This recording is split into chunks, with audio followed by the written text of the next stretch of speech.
നമസ്കാരം. Golden episodes in Indian history എന്ന ഈ ചാനലിലേക്ക് നിങ്ങൾക്ക് ഒരിക്കൽ കൂടി സ്വാഗതം. പലരുടെയും അഭ്യർത്ഥന മാനിച്ച് ഇന്ന് നമ്മൾ ഈ എപ്പിസോഡിൽ അവതരിപ്പിക്കുന്നത് നമ്മുടെ PSCയുടെ പരീക്ഷയുടെ പാറ്റേൺ എല്ലാം കുറച്ചു കാലം കൊണ്ട് മാറ്റിയ ഒരു ചരിത്രമാണെന്ന് നമുക്കൊക്കെ അറിയാം. ഇതിൻ്റെ ഭാഗമായി നമ്മൾ ഏതെങ്കിലും ഒരു സംഭവം പഠിക്കുമ്പോൾ അതിൻ്റെ ഏതെങ്കിലും ഒരു മൈന്യൂട്ടായിട്ടുള്ള ഒരു ഇവൻറ്റ് മാത്രമല്ല സാധാരണഗതിയിൽ ചോദിച്ചു വരുന്നത്. അതുമായി ബന്ധപ്പെടുത്തിയുള്ള ഒരു 3-4 ഓപ്ഷൻ വരും. 4 ഓപ്ഷൻ വന്നിട്ട് അതിനകത്ത് ഒന്ന് അതുമായി ബന്ധമില്ലാത്തതും ബാക്കി 3 അതുമായി ബന്ധമുള്ളതൊക്കെ ആയിരിക്കും. അങ്ങനെ അതിൻ്റെ അടിസ്ഥാനത്തിൽ നമുക്ക് ഓരോ വസ്തുതകളെയും ഓരോ ചരിത്ര സംഭവങ്ങളെയും നമുക്ക് ലഘൂകരിച്ച് ഒരു ക്യാപ്സൂൾ രൂപത്തിൽ ഇന്ന് ഞാൻ അവതരിപ്പിക്കാൻ പോവുകയാണ് ചെയ്യുന്നത്. ഇതിൻ്റെ ഭാഗമായി ഇന്നത്തെ നമ്മൾ ഈ എപ്പിസോഡിൽ പ്രതിപാദിക്കുന്ന വിഷയങ്ങൾ നമ്മുടെ കേരള ചരിത്രവുമായി ബന്ധപ്പെട്ട ചില വസ്തുതകളാണ്. അതായത് മാമാങ്കം, രേവതി പട്ടത്താനം, 18 കവികൾ, പൗരസമത്വവാദ പ്രക്ഷോഭം, നിവർത്തന പ്രക്ഷോഭം, അതേപോലെ തന്നെ നമ്മുടെ കോഴിക്കോട് സാമൂതിരിയുടെ നാവികസേന മേധാവികളായിരുന്ന കുഞ്ഞാലി മരക്കാർമാരുടെ ചരിത്രം, അതേപോലെ തന്നെ ഉദയംപേരൂർ സുനഹദോസ്, അതേപോലെ കൂനൻ കുരിശ് സത്യം, ഇങ്ങനെ പോകുന്ന ചില ഷോർട്ടായിട്ടുള്ള ചില ചരിത്ര വസ്തുതകളുണ്ട്. ഇതായിരിക്കും ഇന്ന് നമ്മൾ അതിൻ്റെ ഒരു സമ്മറി രൂപത്തിൽ ഇന്ന് ഞാൻ അവതരിപ്പിക്കാൻ പോകുന്നത്. എന്ന രീതിയിൽ ഞാൻ പറഞ്ഞു വെച്ചതിൽ അതിലാദ്യം ഇന്ന് നമ്മൾ കേൾക്കാൻ പോകുന്നത് മാമാങ്കം എന്ന ചരിത്ര സംഭവമാണ്. ഈ മാമാങ്കത്തിൻ്റെ ഉത്ഭവത്തെക്കുറിച്ചും മാമാങ്കവുമായി ബന്ധപ്പെടുത്തിയിട്ടുള്ള എല്ലാ ചരിത്ര വസ്തുതകളും നമ്മൾ ഈ എപ്പിസോഡിൽ നിങ്ങളുടെ മുന്നിൽ ഞാൻ അവതരിപ്പിക്കാൻ ശ്രമിക്കും. ഇതിൽ മാമാങ്കം എന്താണെന്ന് വെച്ച് കഴിഞ്ഞാൽ കേരളം മുഴുവൻ ആഘോഷിക്കുന്ന ഒരു ആൾ കേരളയിലെ പാൻ കേരള ഫെസ്റ്റിവൽ എന്നാണ് പണ്ട് കാലത്ത് ചരിത്ര ഗവേഷകർ നമ്മുടെ മാമാങ്കത്തെ വിശേഷിപ്പിച്ച്. കേരളം മുഴുവൻ ആഘോഷിച്ചിരുന്ന ഒരു ഉത്സവ ജനകമായൊരു അന്തരീക്ഷമായിരുന്നു മാമാങ്കം. ഇതിൽ ആദ്യ മാമാങ്കം നടന്ന വർഷം AD 829 ആദ്യ മാമാങ്കം നടന്ന വർഷം. വെറും 829 AD ആദ്യ മാമാങ്കം നടന്ന വർഷം. ഈ മാമാങ്കം എന്താണെന്ന് വെച്ച് കഴിഞ്ഞാൽ ഞാൻ നേരത്തെ പറഞ്ഞ ഹോൾ കേരള ഫെസ്റ്റിവലാണ്. മാമാങ്കത്തിൻ്റെ അധ്യക്ഷ സ്ഥാനത്തെയാണ് രക്ഷാപുരുഷസ്ഥാനം വഹിക്കൽ എന്നറിയപ്പെടുന്നത്. മാമാങ്കത്തിന്റെ അധ്യക്ഷ പദവിയാണ് രക്ഷാപുരുഷസ്ഥാനം എന്നറിയപ്പെടുന്നത്.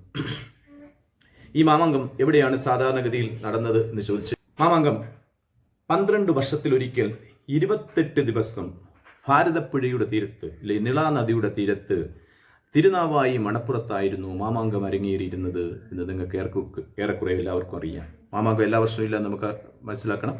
മറിച്ച് ഒരു വ്യാഴവട്ടം കൂടുമ്പോഴാണ്. വ്യാഴവട്ടം മീൻസ് 12 വർഷക്കാലം. 12 വർഷത്തിലൊരിക്കൽ 28 ദിവസം ഭാരതപ്പുഴയുടെ തീരത്ത് തിരുനാവായി മണപ്പുറത്തായിരുന്നു ഈ മാമാങ്കം എന്ന ഹോൾ കേരള ഫെസ്റ്റിവൽ അരങ്ങേറിയിരുന്നത്.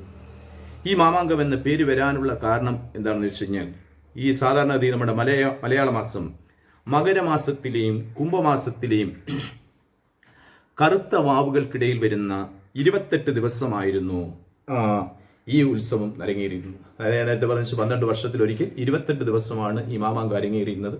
ഈ മാമാങ്കം നടക്കുന്ന സീസൺ എന്താണ്, എപ്പോഴാണെന്ന് വെച്ച് കഴിഞ്ഞാൽ നമ്മുടെ മലയാള മാസത്തിൽ മകരമാസത്തിലെയും കുംഭമാസത്തിലെയും കറുത്ത വാവുകൾക്കിടയിൽ വരുന്ന 28 ദിവസമായിരുന്നു ഈ മാമാങ്കം എന്ന ഉത്സവം നടന്നിരുന്നത്.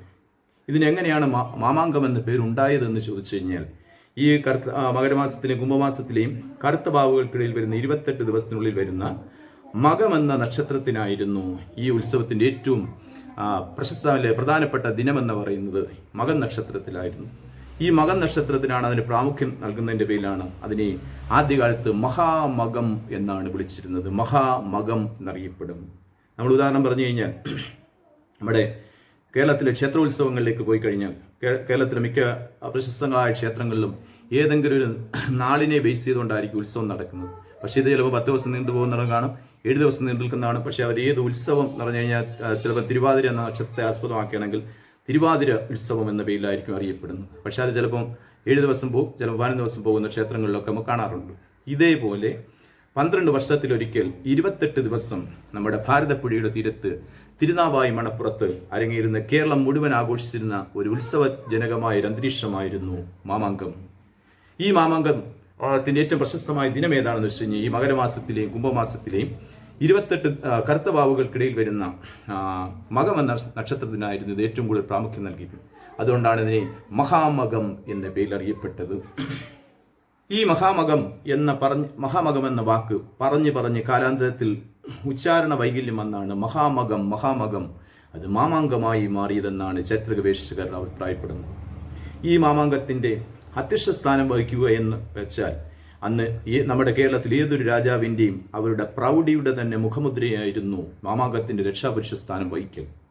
അങ്ങനെ ആദ്യകാലത്ത് ഞാൻ നേരത്തെ പറഞ്ഞു, ആദ്യ മാമാങ്കം നടന്ന വർഷം 829 AD അന്ന് ഈ ആദ്യകാലത്ത് മാമാങ്കം ആരംഭിക്കുമ്പോൾ അതിൻ്റെ രക്ഷാപുരുഷ സ്ഥാനം വഹിച്ചിരുന്നത് അന്ന് കേരളം മുഴുവൻ ഭരിച്ചിരുന്ന കുലശേഖര സാമ്രാജ്യത്തിലെ ഭരണാധികാരികളായിരുന്നു. ഇത് നിങ്ങൾ കേരള ചരിത്രത്തിൽ പഠിച്ചുള്ളവർ കാണും. 800 AD മുതൽ 1102 AD വരെയുള്ള കാലയളവിൽ കേരളം മുഴുവൻ ഭരിച്ചിരുന്ന ഒരു സാമ്രാജ്യമായിരുന്നു കുലശേഖര സാമ്രാജ്യം. ഈ കുലശേഖര സാമ്രാജ്യത്തിലെ ഭരണാധികാരികളായിരുന്നു ആദ്യകാലത്ത് ഈ മാമാങ്കത്തിൻ്റെ രക്ഷാപുരുഷ സ്ഥാനം വഹിച്ചിരുന്നത്, അല്ലെ മാമാങ്കത്തിൻ്റെ അധ്യക്ഷ സ്ഥാനം വഹിച്ചിരുന്നു. എന്നാൽ 1102 AD കുലശേഖര സാമ്രാജ്യം തകരുന്നതും നിങ്ങൾ കേരള ചരിത്രത്തിൽ പഠിച്ചാൽ മനസ്സിലാകും. 1102 നമ്മുടെ കുലശേഖര സാമ്രാജ്യം തകർന്നപ്പോൾ പിന്നീട് മാമാങ്കത്തിൻ്റെ രക്ഷാപുരുഷ സ്ഥാനം ആരുടെ കൺട്രോളിലേക്ക് മാറി എന്ന് ചോദിച്ചു കഴിഞ്ഞാൽ ഇന്നത്തെ നമ്മുടെ മലപ്പുറം ജില്ലയിലെ തിരുനാവായി മേഖല ഉൾപ്പെടെയുള്ള മേഖല ഭരിച്ചിരുന്ന വള്ളുവനാട് ഭരിച്ചിരുന്ന നാട്ടുരാജാവായിരുന്ന വള്ളുവ കോനാതിരിയുടെ അധീനതയിലേക്ക് മാമാങ്കത്തിൻ്റെ രക്ഷാപുരുഷ സ്ഥാനം വന്നെത്തി. അല്ലേ, നേരത്തെ പറഞ്ഞതുപോലെ 1102 നമ്മുടെ കുലശേഖര സാമ്രാജ്യം തകർന്നു. അതിനുശേഷം ഈ മാമാങ്കത്തിൻ്റെ നടത്തിപ്പ് ചുമതല രക്ഷാപുരുഷ സ്ഥാനം കൈയാളിയത് നമ്മുടെ തിരുനാവായി മേഖല ഭരിച്ചിരുന്ന വള്ളുവനാട്ടിലെ വള്ളുവക്കോനാതിരിയായിരുന്നു മാമാങ്കത്തിൻ്റെ രക്ഷാപുരുഷ സ്ഥാനം വഹിച്ചിരുന്നത്. എന്നാൽ 14ാം നൂറ്റാണ്ടിൻ്റെ അവസാന ഭാഗത്തോടുകൂടി വള്ളുവക്കോനാതിരിയെ പരാജയപ്പെടുത്തിക്കൊണ്ട് നമ്മുടെ കോഴിക്കോട് സാമൂതിരി ഈ വള്ളുവനാട് മാമാങ്കം നടക്കുന്ന മേഖലകളെല്ലാം ആര് പിടിച്ചടക്കിയെന്ന് വെച്ച് കഴിഞ്ഞാൽ കോഴിക്കോട് സാമൂതിരി പിടിച്ചെടുക്കുകയും ചെയ്തു. 14ാം നൂറ്റാണ്ടിൻ്റെ അവസാന ദശകങ്ങളായപ്പോൾ ഈ കോഴിക്കോട് സാമൂതിരി എന്ത് ചെയ്യുന്നു വെച്ച് കഴിഞ്ഞാൽ വള്ളുവക്കോനാതിരിയെ യുദ്ധത്തിൽ പരാജയപ്പെടുത്തിയിട്ട് ഈ മാമാങ്കം നടക്കുന്ന ഏരിയയെല്ലാം ആര് കൈവശപ്പെടുത്തിയെന്ന് വെച്ച് കഴിഞ്ഞാൽ കോഴിക്കോട് സാമൂതിരി പിടിച്ചെടുത്തു. അങ്ങനെയാണ് ഈ 14ാം നൂറ്റാണ്ടിൻ്റെ അവസാന ഭാഗത്തോടുകൂടി മാമാങ്കത്തിൻ്റെ നടത്തിപ്പ് ചുമതല രക്ഷാപുരുഷ സ്ഥാനം നമ്മുടെ കോഴിക്കോട് സാമൂതിരിയുടെ അധീനതയിലാവുകയും ചെയ്തു. അന്ന് മുതലാണ് മാമാങ്കം ഒരു രക്തരൂക്ഷിതമായ ഒരു ഉത്സവമായി മാറിയതെന്നാണ് ചരിത്രം പറയപ്പെടുന്നത്. അങ്ങനെയാണ് മാമാങ്കം ഒരു ബ്ലഡി ഫെസ്റ്റിവലായിട്ട് പിന്നീട് ലേബൽ വരികയും ചെയ്തു. എങ്ങനെയാണ് മാമാങ്കം അതിനുശേഷം ഒരു രക്തരൂക്ഷിതമായ ഉത്സവമായി മാറിയതെന്ന് ചോദിച്ചു കഴിഞ്ഞാൽ ഈ പിന്നീട് ഈ വള്ളുവനാടും കോഴിക്കോട് സാമൂതിരിയും തമ്മിലുണ്ടാക്കിയ ഒരു ഒത്തുതീർപ്പ് പ്രകാരം ഈ മാമാങ്കത്തിൻ്റെ രക്ഷാപുരുഷ സ്ഥാനം വീണ്ടും വള്ളുവനാട്ടിലെ വള്ളുവക്കോനാതിരിക്ക് കൈവരണം എങ്കിൽ മാമാങ്കം നടക്കുന്ന വേളയിൽ കോഴിക്കോട് സാമൂതിരിയെ വള്ളുവനാട്ടിൽ നിന്ന് വരുന്ന പടയാളികളോ മറ്റോ ഏതെങ്കിലും രീതിയിൽ വകവരുത്തിയാൽ വീണ്ടും മാമാങ്കത്തിൻ്റെ രക്ഷാപുരുഷ സ്ഥാനം വള്ളുവനാട്ടിലെ ഭരണാധികാരിക്ക് വള്ളുവക്കോനാതിരിക്ക് തിരിച്ചു കിട്ടും എന്നൊരു ധാരണയിൽ കോഴിക്കോട് സാമൂതിരിയും വള്ളുവനാടും തമ്മിൽ ഒരു ധാരണയിൽ ഏർപ്പെടുകയും ചെയ്തു.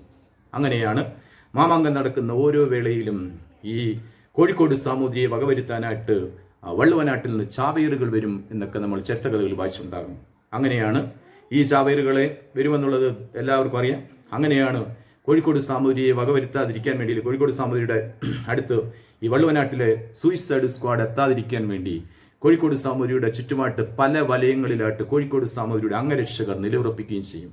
അങ്ങനെ വരുമ്പോഴാണ് ഈ കോഴിക്കോട് സാമൂതിരിയെ ചാവേറുകൾ വധിക്കാനായിട്ട് വരുമ്പോൾ കോഴിക്കോട് സാമൂതിരിയെ വകവരുത്താനായിട്ട് വള്ളുവനാട്ടിലെ കോനാതിരിയുടെ ചാവേറുകൾ വരുമ്പോൾ കോഴിക്കോട് സാമൂതിരിയുടെ പടയാളികളുടെ വെട്ടേറ്റ് ഈ ചാവേറുകൾ കൊല്ലപ്പെടുന്നതായിട്ട് നമ്മൾ ചരിത്രകഥകൾ കേട്ടുണ്ടാകും. അങ്ങനെ വന്നപ്പോഴാണ് മാമാങ്കം എന്ന ഉത്സവത്തിൽ പങ്കെടുക്കാൻ വരുന്ന ജനങ്ങളിൽ മാമാങ്കം ഒരു ഭീതിജനകമായ ഒരു അന്തരീക്ഷം തന്നെ വരുത്തിവെച്ചു. അങ്ങനെ മാമാങ്കം കാണാൻ വരുന്ന ജനങ്ങളിലെല്ലാം ഇങ്ങനെ ഇതേപോലെ അക്രമവും അതേപോലെ തന്നെ ഇങ്ങനെ വെച്ച് കഴിഞ്ഞാൽ കൊലപാതകങ്ങളൊക്കെയാണ് ഇത് കാണുന്നത്. അങ്ങനെയാണ് ജനങ്ങൾക്ക് മാമാങ്കത്തോടുള്ള താല്പര്യം പതുക്കെ കുറഞ്ഞു വരുന്നു എന്ന് ചരിത്രത്തിൽ കിടപ്പുണ്ട്.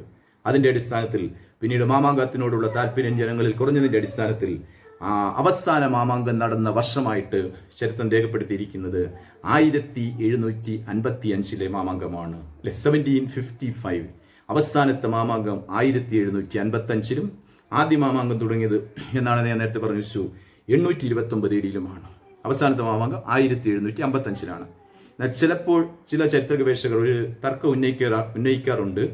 1766 അവസാനത്തെ മാമാങ്കം നടന്നതെന്ന് ചില ഗവേഷകർ അഭിപ്രായപ്പെടാറുണ്ട്. പക്ഷെ നമ്മുടെ കേരള ചരിത്രത്തെക്കുറിച്ച് ആധികാരികമായി പഠനം നടത്തിയിട്ടുള്ള പല ഗവേഷകരും അവസാന മാമാങ്കം നടന്നത് 1755 എന്നാണ് വിലയിരുത്തിയിട്ടുള്ളത്. ഇതാണ് നമ്മൾ ഈ മാമാങ്കത്തെക്കുറിച്ച് വിലയിരുത്തപ്പെടുന്ന ഏറ്റവും പ്രമുഖമായ വസ്തുതകൾ അല്ലേ. അങ്ങനെ മാമാങ്കം 12 വർഷത്തിലൊരിക്കലാണ്, 28 ദിവസമാണ് ഭാരതപ്പുഴയുടെ തീരത്ത് തിരുനാവായും മണപ്പുറത്തായിരുന്നു നടന്നത്. മാമാങ്കത്തിന്റെ അധ്യക്ഷ സ്ഥാനത്തെ നമ്മൾ രക്ഷാപുരുഷ സ്ഥാനം വഹിക്കൽ എന്നാണ് വിലയിരുത്തപ്പെടുന്നത് അല്ലേ. ഇനി ഈ മാമാങ്കത്തെ പോലെ തന്നെ നമ്മുടെ കേരള ചരിത്രത്തെ സ്വാധീനിച്ചിട്ടുള്ള വേറൊരു ചരിത്ര വസ്തുത നമ്മൾ താട്ടും പഠിക്കും. അത് രേവതി പട്ടത്താനം എന്നൊരു വസ്തുതയാണ്. ഈ രേവതി പട്ടത്താനം എന്നുള്ള ഈ ചരിത്ര വസ്തുത നമ്മൾ അടുത്ത ഒരു ടോപ്പിക്കിൽ അടുത്ത എപ്പിസോഡിൽ നിങ്ങളുടെ മുന്നിൽ ഞാൻ വീണ്ടും അവതരിപ്പിക്കാനെത്തും. ഈ ടോപ്പിക്ക് നിങ്ങൾക്ക് ഏവർക്കും പ്രയോജനകരമായിട്ടുണ്ടെങ്കിൽ, ഇഷ്ടപ്പെട്ടിട്ടുണ്ടെങ്കിൽ അത് മറ്റുള്ളവർക്ക് ഇതിൻ്റെ ഗുണങ്ങൾ എന്താണെന്ന് പറഞ്ഞു കൊടുക്കാനുള്ള ശ്രമം നടത്തി ഈ ചാനൽ സബ്സ്ക്രൈബ് ചെയ്യാൻ കഴിവത് ശ്രമിക്കുക. നന്ദി, നമസ്കാരം.